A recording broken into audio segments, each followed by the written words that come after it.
The Garden Party by Katherine Mansfield. And after all, the weather was ideal. They could not have had a more perfect day for a garden party if they had ordered it. Windless, warm, the sky without a cloud. Only the blue was veiled with a haze of light gold, as it is sometimes in early summer. The gardener had been up since dawn, mowing the lawns and sweeping them, until the grass and the dark flat rosettes where the daisy plants had been seemed to shine. As for the roses, you could not help feeling they understood that roses are the only flowers that impress people at garden parties, the only flowers that everybody is certain of knowing. Hundreds, yes, literally hundreds, had come out in a single night. The green bushes bowed down as though they had been visited by archangels. Breakfast was not yet over before the men came to put up the marquee. "Where do you want the marquee put, mother?" "My dear child, it's no use asking me. I'm determined to leave everything to you children this year. Forget I am your mother. Treat me as an honoured guest." But Meg could not possibly go and supervise the men. She had washed her hair before breakfast, and she sat drinking her coffee in a green turban, with a dark wet curl stamped on each cheek. Josie, the butterfly, always came down in a silk petticoat and a kimono jacket. "You'll have to go, Laura. You're the artistic one." Away Laura flew, still holding her piece of bread and butter. It's so delicious to have an excuse for eating out of doors. And besides, she loved having to arrange things. She always felt she could do it so much better than anybody else. 4 men in their shirt sleeves stood grouped together on the garden path. They carried staves covered with rolls of canvas, and they had big tool bags slung on their backs. They looked impressive. Laura wished now that she had not got the bread and butter, but there was nowhere to put it, and she couldn't possibly throw it away. She blushed and tried to look severe and even a little bit short-sighted as she came up to them. "Good morning," she said, copying her mother's voice, but that sounded so fearfully affected that she was ashamed, and stammered like a little girl. "Oh, have you come? Is it about the marquee?" "That's right, miss," said the tallest of the men, a lanky, freckled fellow, and he shifted his tool bag, knocked back his straw hat and smiled down at her. "That's about it." His smile was so easy, so friendly that Laura recovered. What nice eyes he had, small, but such a dark blue. And now she looked at the others. They were smiling too. "Cheer up, we won't bite," their smiles seemed to say. How very nice workmen were, and what a beautiful morning. She mustn't mention the morning. She must be businesslike. The marquee? Well, what about the lily lawn? Would that do? And she pointed to the lily lawn with the hand that didn't hold the bread and butter. They turned, they stared in the direction. A little fat chap thrust out his under lip, and the tall fellow frowned. "I don't fancy it," said he. "Not conspicuous enough. You see, with a thing like a marquee," and he turned to Laura in his easy way, "you want to put it somewhere where it'll give you a bang slap in the eye, if you follow me." Laura's upbringing made her wonder for a moment whether it was quite respectful of a workman to talk to her of a bang slap in the eye. But she did quite follow him. "A corner of the tennis court," she suggested. "But the band's going to be in one corner." Going to have a band, are you?" said another of the workmen. He was pale. He had a haggard look as his dark eyes scanned the tennis court. What was he thinking? "Only a very small band," said Laura gently. Perhaps he wouldn't mind so much if the band was quite small. But the tall fellow interrupted. "Look here, miss, that's the place, against those trees. Over there, that'll do fine." Against the caracas? Then the caracas trees would be hidden. And they were so lovely with their broad, gleaming leaves, and their clusters of yellow fruit. They were like trees you imagine growing on a desert island, proud, solitary, lifting their leaves and fruits to the sun in a kind of silent splendour. Must they be hidden by a marquee? They must. Already the men had shouldered their staves and were making for the place. Only the tall fellow was left. He bent down, pinched a sprig of lavender, put his thumb and forefinger to his nose and snuffed up the smell. When Laura saw that gesture, she forgot all about the carcass in her wonder at him caring for things like that, caring for the smell of lavender. How many men that she knew would have done such a thing? Oh, how extraordinarily nice workmen were, she thought. Why couldn't she have workmen for her friends, rather than the silly boys she danced with and who came to Sunday night supper? She would get on much better with men like these. It's all the fault, she decided, as the tall fellow drew something on the back of an envelope, something that was to be looped up or left to hang, of these absurd class distinctions. Well, for her part, she didn't feel them. Not a bit, not an atom. And now there came the chock-chock of wooden hammers. Someone whistled. Someone sang out, "Are you right there, matey? Matey!" The friendliness of it, just to prove how happy she was, just to show the tall fellow how at home she felt and how she despised stupid conventions. Laura took a big bite of her bread and butter as she stared at the little drawing. She felt just like a work girl. "Laura! Laura, where are you?" "Telephone, Laura," a voice cried from the house. "Coming!" Away she skimmed, over the lawn, up the path, up the steps, across the veranda and into the porch. In the hall her father and Laurie were brushing their hats ready to go to the office.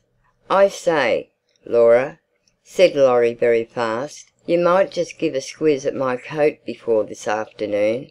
See if it wants pressing." "I will," said she. Suddenly she couldn't stop herself. She ran at Laurie and gave him a small, quick squeeze. "Oh, I do love parties, don't you?" gasped Laura. "Rather," said Laurie's warm, boyish voice, and he squeezed his sister too, and gave her a gentle push. "Dash off to the telephone, old girl." The telephone.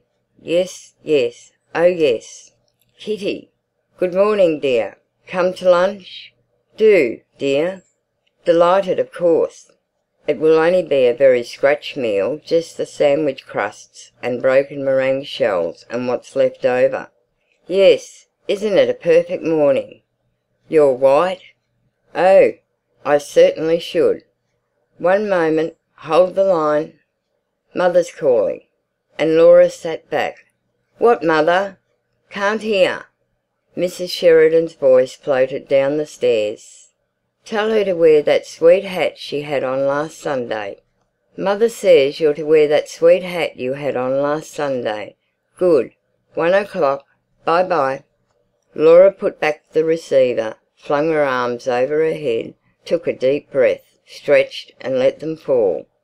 "Ah," she sighed, and the moment after the sigh she sat up quickly. She was still, listening. All the doors in the house seemed to be open. The house was alive with soft, quick steps and running voices. The green baize door that led to the kitchen regions swung open and shut with a muffled thud. And now there came a long, chuckling, absurd sound. It was the heavy piano being moved on its stiff casters. But the air, if you stopped to notice, was the air always like this? Little faint winds were playing chase, in at the tops of the windows, out at the doors. And there were 2 tiny spots of sun, one on the ink pot, one on a silver photograph frame, playing too. Darling little spots, especially the one on the ink pot lid. It was quite warm. A warm little silver star. She could have kissed it. The front door bell pealed, and there sounded the rustle of Sadie's print skirt on the stairs. A man's voice murmured, Sadie answered, careless. "I'm sure I don't know. Wait, I'll ask Mrs. Sheridan." "What is it, Sadie?" Laura came into the hall. "It's the florist, Miss Laura." It was, indeed. There, just inside the door, stood a wide, shallow tray full of pots of pink lilies. No other kind. Nothing but lilies. Canna lilies. Big pink flowers, wide open, radiant, almost frighteningly alive on bright crimson stems. "Oh, Sadie," said Laura, and the sound was like a little moan.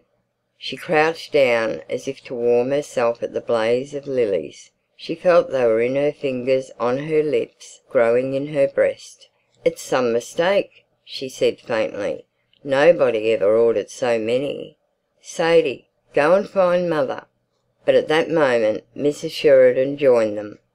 "It's quite right," she said calmly. "Yes, I ordered them. Aren't they lovely?" She pressed Laura's arm. "I was passing the shop yesterday and I saw them in the window. And I suddenly thought for once in my life I shall have enough canna lilies. The garden party will be a good excuse." "But I thought you said you didn't mean to interfere," said Laura. Sadie had gone. The florist's man was still outside at his van. She put her arm round her mother's neck and gently, very gently, she bit her mother's ear. "My darling child, you wouldn't like a logical mother, would you? Don't do that. Here's the man." He carried more lilies still, another whole tray. "Bank them up just inside the door, on both sides of the porch, please," said Mrs. Sheridan. "Don't you agree, Laura?" "Oh, I do, mother." In the drawing-room Meg, Jose and good little Hans had at last succeeded in moving the piano. "Now if we put this Chesterfield against the wall and move everything out of the room except the chairs, don't you think—" "Quite. Hans, move these tables into the smoking room and bring a sweeper to take these marks off the carpet. And one moment, Hans." Jose loved giving orders to the servants and they loved obeying her. She always made them feel they were taking part in some drama. "Tell mother and Miss Laura to come here at once." "Very good, Miss Jose." She turned to Meg. "I want to hear what the piano sounds like, just in case I'm asked to sing this afternoon. Let's try over 'This Life is Weary.'" Pom-ta-ta-ta-ta. The piano burst out so passionately that Josie's face changed. She clasped her hands. She looked mournfully and enigmatically at her mother and Laura as they came in. "This life is weary, a tear, a sigh, a love that changes. This life is weary, a tear, a sigh, a love that changes, and then goodbye." But at the words goodbye, and although the piano sounded more desperate than ever, her face broke into a brilliant, dreadfully unsympathetic smile. "Aren't I in good voice, mummy?" she beamed. "This life is weary, hope comes to die, a dream, awakening." But now Sadie interrupted them. "What is it, Sadie?" "If you please, cook says have you got the flags for the sandwiches?" "The flags for the sandwiches, Sadie?" echoed Mrs. Sheridan dreamily, and the children knew by her face that she hadn't got them. "Let me see." And she said to Sadie firmly, "Tell cook I'll let her have them in 10 minutes." Sadie went. "Now, Laura," said her mother quickly, "come with me into the smoking room. I've got the names somewhere on the back of an envelope. You'll have to write them out for me. Meg, go upstairs this minute and take that wet thing off your head. Jose, run and finish dressing this instant. Do you hear me, children? Or shall I have to tell your father when he comes home tonight?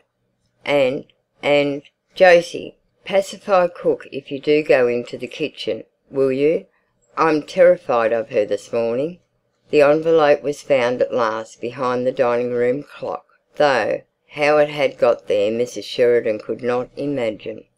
"One of you children must have stolen it out of my bag, because I remember vividly cream cheese and lemon curd. Have you done that?" "Yes. Egg and—" Mrs. Sheridan held the envelope away from her. "It looks like mice. It can't be mice, can it?" "Olive, pet," said Laura, looking over her shoulder. "Yes, of course, olive. What a horrible combination it sounds. Egg and olive." They were finished at last, and Laura took them off to the kitchen. She found Jose there pacifying the cook, who did not look at all terrifying. "I have never seen such exquisite sandwiches," said Josie's rapturous voice. "How many kinds did you say there were, cook? 15?" "15, Miss Josie." "Well, cook, I congratulate you." Cook swept up crusts with the long sandwich knife and smiled broadly. "Godber's has come," announced Sadie, issuing out of the pantry. She had seen the man pass the window. That meant the cream puffs had come. Godber's were famous for their cream puffs. Nobody ever thought of making them at home. "Bring them in and put them on the table, my girl," ordered cook. Sadie brought them in and went back to the door. Of course Laura and Josie were far too grown up to really care about such things. All the same, they couldn't help agreeing that the puffs looked very attractive. Very. Cook began arranging them, shaking off the extra icing sugar. "Don't they carry one back to all one's parties?" said Laura. "I suppose they do," said practical Josie, who never liked to be carried back. "They look beautifully light and feathery, I must say." "Have one each, my dears," said cook in her comfortable voice. "Yeah, Ma won't know." "Oh, impossible. Fancy cream puffs so soon after breakfast." The very idea made one shudder. All the same, 2 minutes later Josie and Laura were licking their fingers with that absorbed inward look that only comes from whipped cream. "Let's go into the garden out by the back way," suggested Laura. "I want to see how the men are getting on with the marquee. They're such awfully nice men." But the back door was blocked by cook, Sadie, Godber's man and Hans. Something had happened. "Tuck, tuck, tuck," clucked cook like an agitated hen. Sadie had her hand clapped to her cheek as though she had a toothache. Hans' face was screwed up in the effort to understand. Only Godber's man seemed to be enjoying himself. It was his story. "What's the matter? What's happened?" "There's been a horrible accident," said cook. "A man killed." "A man killed? Where? How? When?" But Godber's man wasn't going to have his story snatched from under his very nose. "Know those little cottages just below here, miss?" Know them? Of course she knew them. "Well, there's a young chap living there, name is Scott, a carter. His horse shied at a traction engine, corner of Hawke Street this morning, and he was thrown out on the back of his head. Killed." "Dead?" Laura stared at Godber's man. "Dead when they picked him up," said Godber's man with relish. "They were taking the body home as I came up here, and he said to the cook, 'He's left a wife and 5 little ones.'" "Josie, come here."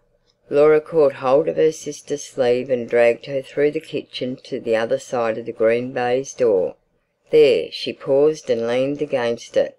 "Josie," she said, horrified, "how ever are we going to stop everything?" "Stop everything, Laura?" cried Josie in astonishment. "What do you mean?" "Stop the garden party, of course." Why did Josie pretend? But Josie was still more amazed. "Stop the garden party? My dear Laura, don't be so absurd. Of course we can't do anything of the kind. Nobody expects us to. Don't be so extravagant." "But we can't possibly have a garden party with a man dead just outside the front gate." That really was extravagant, for the little cottages were in a lane to themselves at the very bottom of a steep rise that led up to the house. A broad road ran between. True, they were far too near.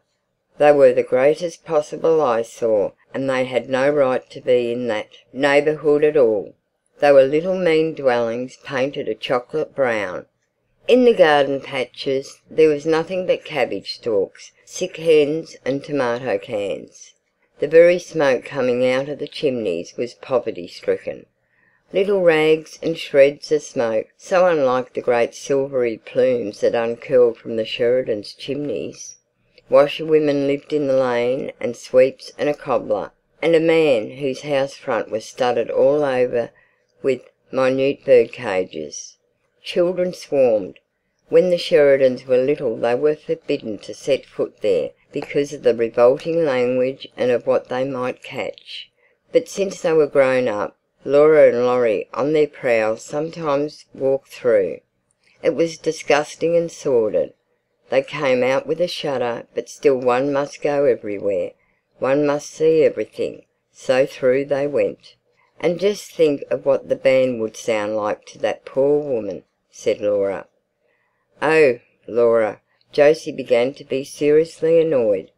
"If you're going to stop a band playing every time someone has an accident, you'll lead a very strenuous life.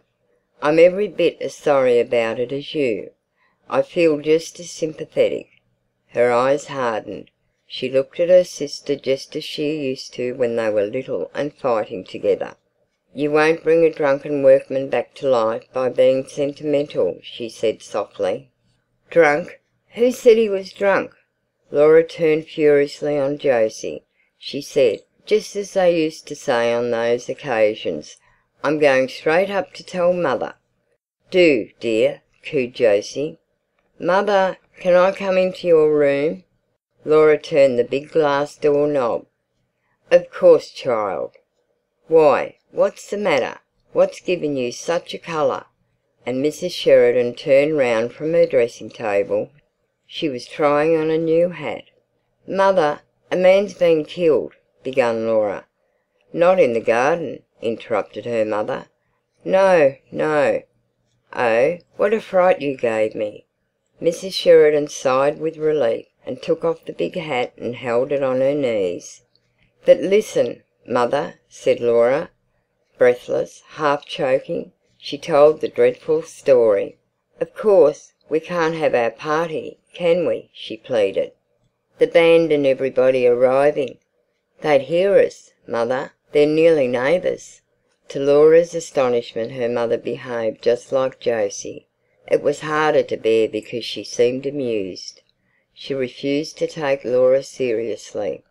"But, my dear child, use your common sense. It's only by accident we've heard of it.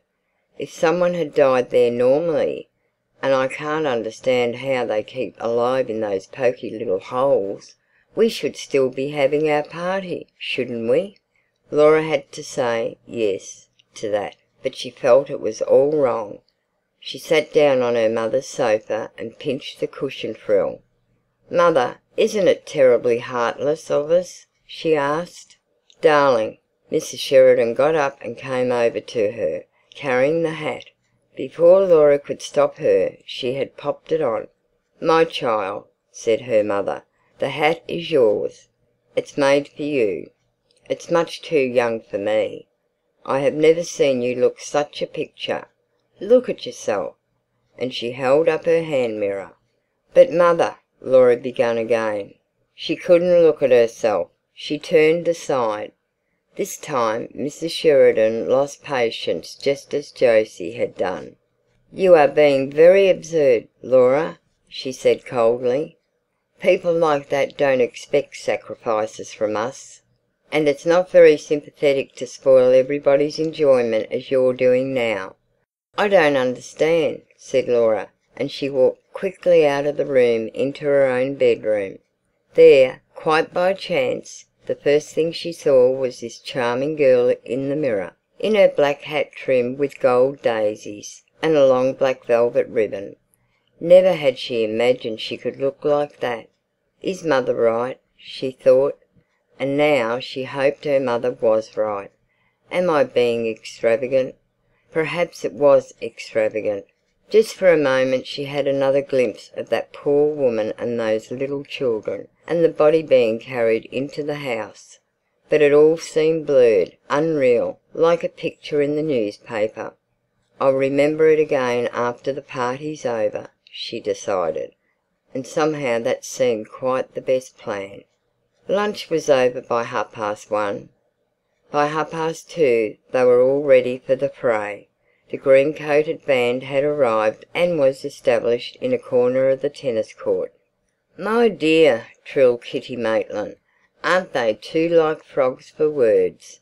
You ought to have ranged them round the pond with the conductor in the middle on a leaf." Laurie arrived and hailed them on his way to dress. At the sight of him, Laura remembered the accident again. She wanted to tell him. If Laurie agreed with the others, then it was bound to be all right, and she followed him into the hall. "Laurie!" "Hello!"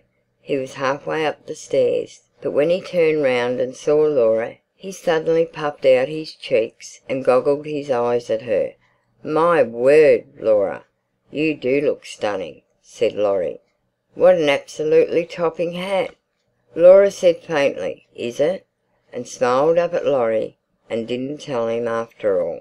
Soon after that people began coming in streams. The band struck up. The hired waiters ran from the house to the marquee. Wherever you looked there were couples strolling, bending to the flowers, greeting, moving on over the lawn. They were like bright birds that had alighted in the Sheridans' garden for this one afternoon, on their way to where? Ah, what happiness it is to be with people who all are happy, to press hands, press cheeks, smile into eyes. "Darling Laura, how well you look! What a becoming hat, child! Laura, you look quite Spanish. I've never seen you look so striking." And Laura, glowing, answered softly, "Have you had tea? Won't you have an ice? The passion fruit ices really are rather special." She ran to her father and begged him, "Daddy darling, can't the band have something to drink?" And the perfect afternoon slowly ripened, slowly faded, slowly its petals closed. Never a more delightful garden party. The greatest success, quite the most. Laura helped her mother with the goodbyes. They stood side by side in the porch till it was all over. "All over, all over, thank heaven," said Mrs. Sheridan. "Round up the others, Laura. Let's go and have some fresh coffee. I'm exhausted. Yes, it's been very successful. But oh, these parties, these parties! Why will you children insist on giving parties?" And they all of them sat down in the deserted marquee. "Have a sandwich, Daddy dear. I wrote the flag." "Thanks." Mr. Sheridan took a bite and the sandwich was gone. He took another. "I suppose you didn't hear of a beastly accident that happened today," he said. "My dear," said Mrs. Sheridan, holding up her hand, "we did. It nearly ruined the party. Laura insisted we should put it off." "Oh, mother!" Laura didn't want to be teased about it. "It was a horrible affair all the same," said Mr. Sheridan. "The chap was married too. Lived just below in the lane, and leaves a wife and half a dozen kiddies, so they say." An awkward little silence fell. Mrs. Sheridan fidgeted with her cup. Really, it was very tactless of father. Suddenly she looked up. There on the table were all those sandwiches, cakes, puffs, all uneaten, all going to be wasted. She had one of her brilliant ideas. "I know," she said. "Let's make up a basket. Let's send that poor creature some of this perfectly good food. At any rate, it will be the greatest treat for the children. Don't you agree? And she's sure to have neighbours calling in, and so on. What a point to have it all ready prepared. Laura," she jumped up, "get me the big basket out of the stairs cupboard." "But, mother, do you really think it's a good idea?" said Laura. Again, how curious. She seemed to be different from them all. To take scraps from their party. Would the poor woman really like that? "Of course. What's the matter with you today? An hour or two ago you were insisting on us being sympathetic, and now—" "Oh well." Laura ran for the basket. It was filled. It was heaped by her mother. "Take it yourself, darling," said she. "Run down just as you are. No, wait, take the arum lilies too. People of that class are so impressed by arum lilies." "The stems will ruin her lace frock," said practical Jose. So they would, just in time. "Only the basket, then." And Laura, her mother followed her out of the marquee. "Don't on any account." "What, mother?" "No, better not put such ideas into the child's head." "Nothing. Run along." It was just growing dusky as Laura shut their garden gates. A big dog ran by like a shadow. The road gleamed white, and down below in the hollow the little cottages were in deep shade. How quiet it seemed after the afternoon. Here she was going down the hill to somewhere where a man lay dead, and she couldn't realise it.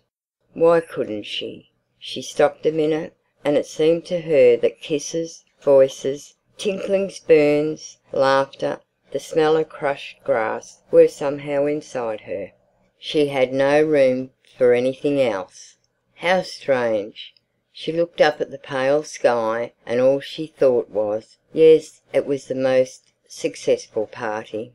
Now the broad road was crossed. The lane began, smoky and dark. Women in shawls and men's tweed caps hurried by. Men hung over the palings, the children played in the doorways. A low hum came from the mean little cottages. In some of them there was a flicker of light, and a shadow crab-like moved across the window. Laura bent her head and hurried on. She wished now she had put on a coat. How her frock shone! And the big hat with the velvet streamer, if only it was another hat. Were the people looking at her? They must be. It was a mistake to have come. She knew all along it was a mistake. Should she go back even now? No, too late. This was the house. It must be. A dark knot of people stood outside. Beside the gate an old woman with a crutch sat in her chair, watching. She had her feet on a newspaper. The voices stopped as Laura drew near. The group parted. It was as though she was expected, as though they had known she was coming here. Laura was terribly nervous. Tossing the velvet ribbon over her shoulder, she said to a woman standing by, "Is this Mrs. Scott's house?" And the woman, smiling queerly, said, "It is, my lass." "Oh, to be away from this," she actually said. "Help me, God," as she walked up the tiny path and knocked. To be away from those staring eyes, or to be covered up in anything, one of those women's shawls even.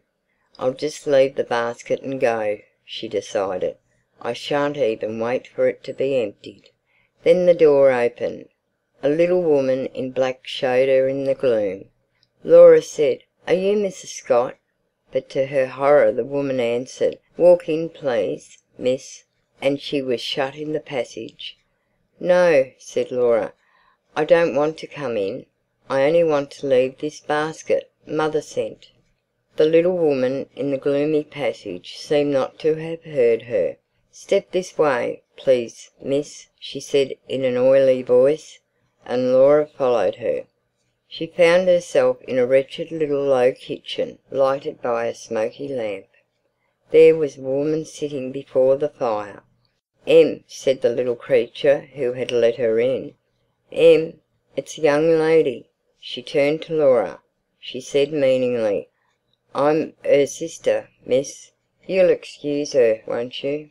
"Oh, but of course," said Laura. "Please, please don't disturb her. I only want to leave." But at that moment the woman at the fire turned round. Her face, puffed up, red, with swollen eyes and swollen lips, looked terrible. She seemed as though she couldn't understand why Laura was there. What did it mean? Why was this stranger standing in the kitchen with a basket? What was it all about? And the poor face puckered up again. "All right, my dear," said the other. "I'll thank the young lady." And again she began, "You'll excuse her, miss. I'm sure," and her face, swollen too, tried an oily smile. Laura only wanted to get out, to get away. She was back in the passage. The door opened. She walked straight through into the bedroom, where the dead man was lying. "You'd like a look at him, wouldn't you?"